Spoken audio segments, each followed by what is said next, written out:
சந்திக்கிறதுல ரொம்ப சந்தோஷம். எங்களோட வீடியோஸை பார்த்து சில ரிக்வஸ்ட் அண்ட் சஜஷன்ஸ் கொடுத்துருக்கீங்க, இந்த டாப்பிக்கை பற்றி பேசுங்க, இதை பற்றி தெரிஞ்சுக்கணும் அப்படின்னு. அந்த வரிசையில் இன்னைக்கு நம்ம பார்க்க போகிறது ஐக்யூ, அதாவது இன்டெலிஜென்ஸ் கோஷன்ட். பொதுவாக நம்ம ஹியூமன் இன்டெலிஜென்ஸ் எப்படி நம்ம சொல்லுவோம்னா நல்ல புத்திசாலி இல்லை பெரிய அறிவாளி அப்படின்னு ஒரு இன்ஃபினிட் டேர்ம்ஸில் நம்ம சொல்லுவோம். ஆனால் இந்த ஹியூமன் இன்டெலிஜென்ஸை ஒரு நம்பர்ஸை வச்சு நியூமெரிக்கல் கால்குலேஷனில் நம்ம சொல்கிறது தான் ஐக்யூ. நம்ம ஹியூமன் பிரெயினோட காக்னிட்டிவ் டெவலப்மெண்ட் வந்து 18 இயர்ஸ் வரைக்கும் தான் இருக்கும். 18 இயர்ஸுக்கு அப்புறம் இட் வில் பிகம் ஸ்டேபிள், ஒரு கான்ஸ்டன்ட் ஸ்டேஜில் தான் அது இருக்கும். ஸோ ஒரு பர்டிகுலர் இன்டர்வெல்ல நம்ம அசஸ் பண்ணும்போது ஒரு அடல்ட்டுக்கு ஒன்றும் அவ்வளோ பெரிய சேஞ்சஸ் இல்லை டிஃப்ரென்ஸ் இருக்காது. இதே 18 இயர்ஸுக்கு கீழே இருக்கிற குழந்தைக்கு ஒரு பர்டிகுலர் இன்டர்வெல்ல நம்ம அசஸ் பண்ணும்போது சில சேஞ்சஸ் இருக்க வாய்ப்பு இருக்கு. இதுக்கு நிறைய டூல்ஸ் அண்ட் கிட்ஸ் அவைலபிள் இருக்கு. அண்ட் ஒரு கன்சல்டன்ட் சைக்காலஜிஸ்ட் இல்லை ரெஜிஸ்டர்ட் மெடிக்கல் பிராக்டிஷனர் மூலமாக நம்ம அசஸ் பண்ணுறது இட் இஸ் அட்வைசபிள். இந்த ஐக்யூ ஸ்கோரை எப்படி கால்குலேட் பண்ணுறாங்க? ஒரு சிம்பிள் அண்ட் ஈஸி அண்டர்ஸ்டாண்டிங்க்கு 100 நம்ம எடுத்துக்கலாம் பேஸாக. 85ல இருந்து 115 இருக்கும்போது ஐக்யூ இஸ் ஆவரேஜ். அதாவது கிட்டத்தட்ட 68% ஆஃப் த பாப்புலேஷன் இந்த ஆவரேஜ் ஐக்யூவோட தான் இருக்காங்க.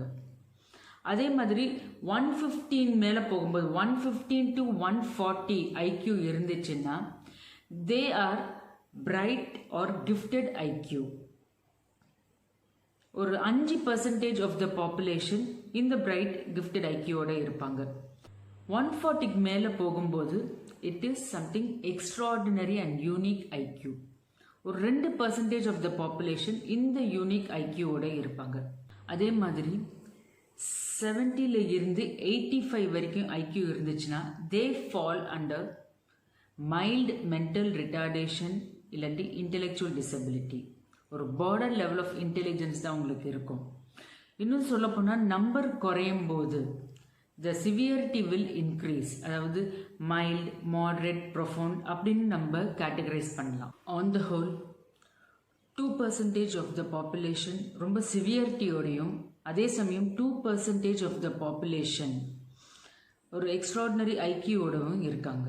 அண்ட் டிஸ்பிளேல various level of IQ score உங்களோட அண்டர்ஸ்டாண்டிங் அண்ட் ரெஃபரன்ஸுக்காக கொடுத்துருக்கோம். இன்னொரு முக்கியமான விஷயம், ஐக்யூக்கும் லேர்னிங் டிசபிலிட்டிக்கும் எந்த சம்பந்தமும் இல்லை. There is no connection between intelligence and learning disability. இதுக்கு சில பிரபலங்களோட எக்ஸாம்பிள்ஸை சொல்ல விரும்புகிறேன். ஏற்கனவே இவங்களை பற்றி முன்னாடி வீடியோஸில் நம்ம பார்த்துருக்கோம்.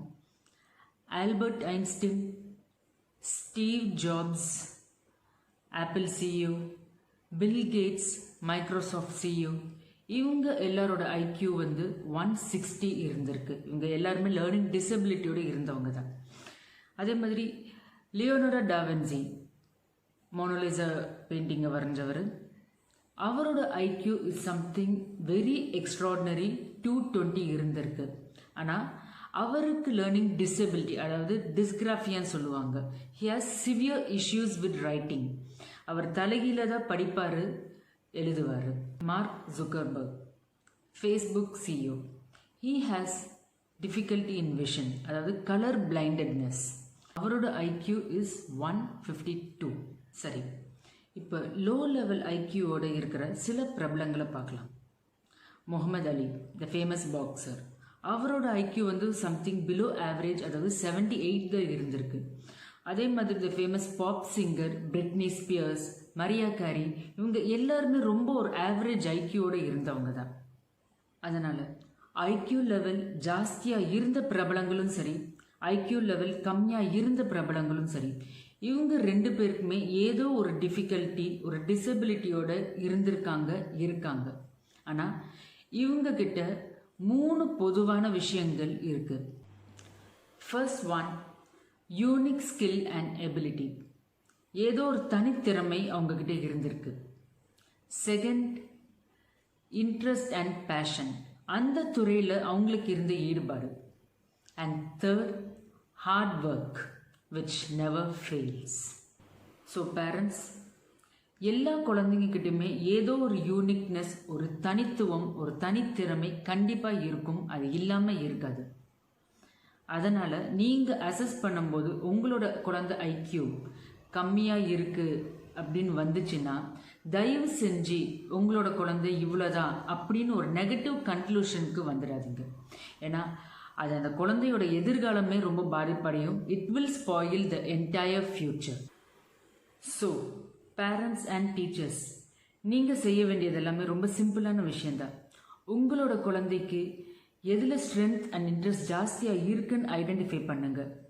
அது மியூசிக்காகவும் இருக்கலாம், இல்லை ஸ்போர்ட்ஸ், ஃபோட்டோகிராஃபி, வொக்காபுலரி நல்லா இருந்துச்சுன்னா ஒரு ஆத்தர், போயட், மீடியாவில் ஷைன் ஆகலாம், மார்ஷியல் ஆர்ட்ஸாக இருக்கலாம், இல்லை நல்லா பேசினா மார்க்கெட்டிங்கில் ஷைன் ஆகலாம், கேட்ரிங், ஹவுஸ் கீப்பிங், அனிமேஷன், எதுவாக வேணும்னாலும் இருக்கலாம்.